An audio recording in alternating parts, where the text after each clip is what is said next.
This video is brought to you by my new book, Cryptid and Other Stories of the Bizarre and Terrifying. If you're looking for something to give you some nightmares before bed, then feel free to check out the links in the description.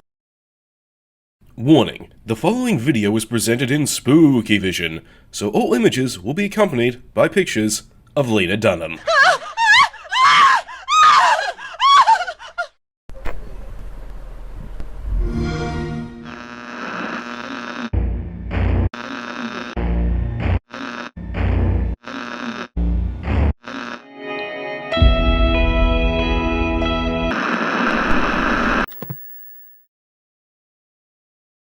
Dead by Daylight is a game that had piqued my interest back when it came out in 2016. I was drawn to the villainous fantasy of role-playing a slasher villain, stalking my victims, savouring their fear before finally ending them. Then I tried it out, and I gotta say I was left disappointed by the anemic base content and the lack of any single-player content as well. Now at the time, I lacked regular internet access, and I knew it was a multiplayer title primarily, but I expected some sort of single-player content I could enjoy to train from when I could access the internet. So long story short, I put it down and forgot about it for a long time. But as new expansions, updates, characters, maps, and challenges were added, I started playing it off and on more and more. Now I love Dead by Daylight! So with Halloween right around the corner, I decided to sit down and really soak up how the premier multiplayer horror game has shaped up since its early days. Now I have to say, it has gone on to become something that everyone should try at least once.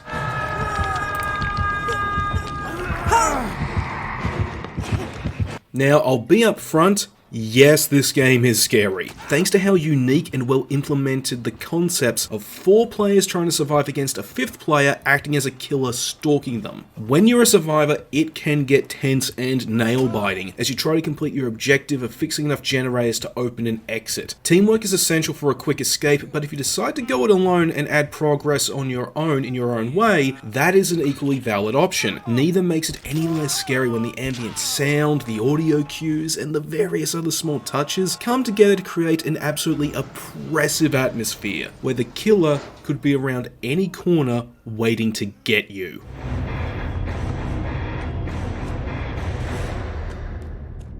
However, when you're playing as the killer, the experience is more of a light-hearted sadistic fantasy, where it's never not fun to get the drop on a survivor and get to work sacrificing them to the entity. And you're not railroaded into any one way of playing in both perspectives. In fact, you're allowed to roleplay as different kinds of horror characters. Thanks to different killers and survivors, they've been made with different playstyles and strategies in mind. And what's more, they can be customized with perks and different loadouts to make them even more specific or broad. With the killers, using the Trapper as an example, he's a killer who's about laying down traps that'll slow survivors down and impede progress. But then you got the Huntress, who's about getting the drop on survivors by striking from a distance. While different survivors function to act as team players that help everyone out, while there are some that are geared more towards being effective as lone wolves, and some are even designed to take up killer attention or sabotage sacrificial efforts. There's also a healthy mix of original characters and licensed ones. For instance, you got Ash from Evil Dead as a survivor, and Pinhead from Hellraiser as a killer, and equal love went into both kinds. Plus, it's great to see how the licensed characters' skills and abilities have been faithfully adapted to the gameplay. It all clicks together into something that's blunt on the surface, but jam-packed with so much subtle detail, you'll be left impressed every time you discover something new you missed the first time around.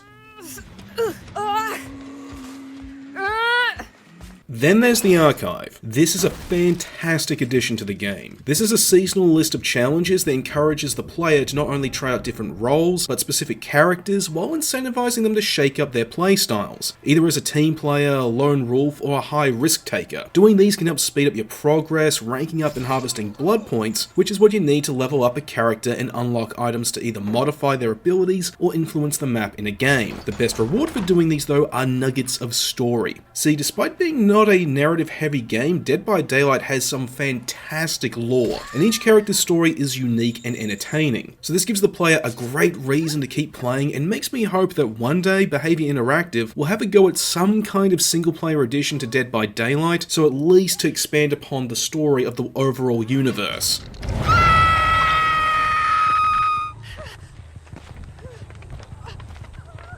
However, it needs to be said that this is not a very varied game. Yes, there's a lot more to see compared to when it launched, and there's a healthy variety of maps in rotation, but there's only one game mode, where survivors fix generators and try to escape, while the killers try to stop their efforts and sacrifice them. What's here works, and it's been polished to a mirror's shine, but it's just disappointing that in the time since the game's launch, Behaviour Interactive haven't tried to, well, shake things up and try out some new modes. I remember the 2010 Aliens vs Predator. It had a great multiplayer mode called Infestation, where one alien went up against a team of Marines, and every time a Marine died, they respawned as a new alien to help expand the infestation. I would love to see Dead by Daylight try something like that, or at least something different to see what could stick alongside the core experience.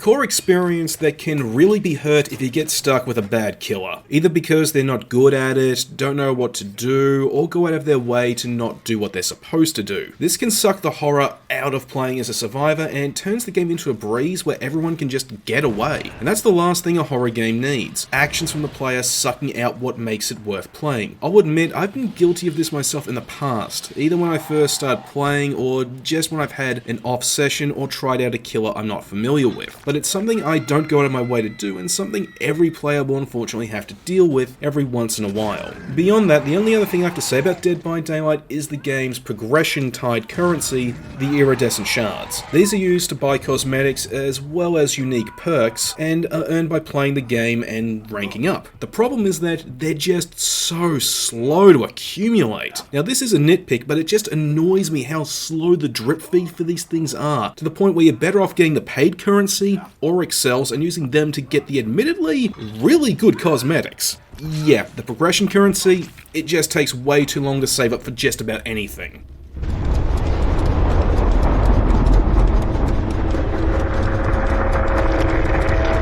At the end of the day, Dead by Daylight has come a long way from its early days. It's still rough in some areas, and it's unfortunate the developers haven't tried any new modes for it, but what's there has been refined into something great. If you're looking for a good multiplayer horror game, or something to just play for Halloween, then I've got good news for you, because this game has something in common with Skyrim. It's been ported to almost everything from the Nintendo Switch to mobile, so it's only a matter of time before it comes to Tesla cars and smart fridges as well. So yeah, Dead by Daylight, great game, give it a go.